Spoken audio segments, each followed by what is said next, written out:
guys हेर्नुहोस् न mummy चाहिँ यहाँ दाउरा चिरिराखेर मलाई चाहिँ दाना काट्नु पठायो गाह्रो छ हौ जिन्दगी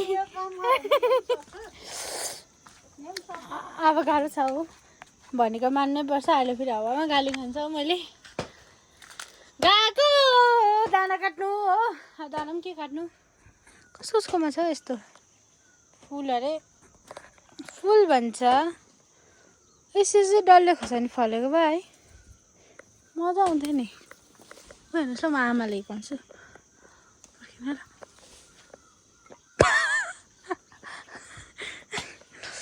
कसकोमा छ यस्तो हेर्न सक्नुहुन्छ फुल फुलिरहेको छ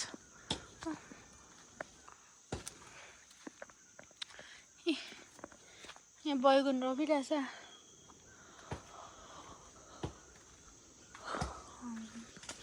हाम्रो मकै चाहिँ यत्रो यत्रो भइसक्यो घोका लाग्नु थाल्यो मिल्ली ओइ मिल्ली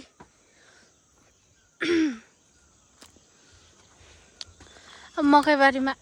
दाना काट्नुपर्ने हुन्छ हो मेरो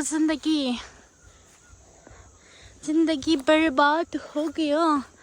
आजको वेदर हेर्न सक्नुहुन्छ हाम्रो मकैबारी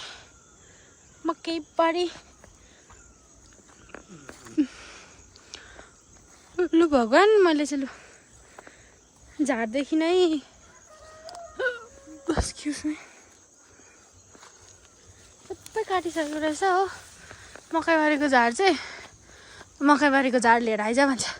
कहाँबाट ल्याउनु अब कहाँ जाऊँ मैं किधर जाऊँ भन्ला जस्तो भइदियो कि हेर्न सक्नुहुन्छ हाम्रो मकै हो इतना बडा बडा हो गया मभन्दा पनि लम्बु लम्बु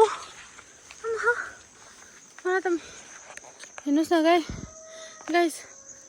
मलाई त मकैबारीमा हराउँदै रहेछ हाम्रो मकै कति लम्बु लम्बु हो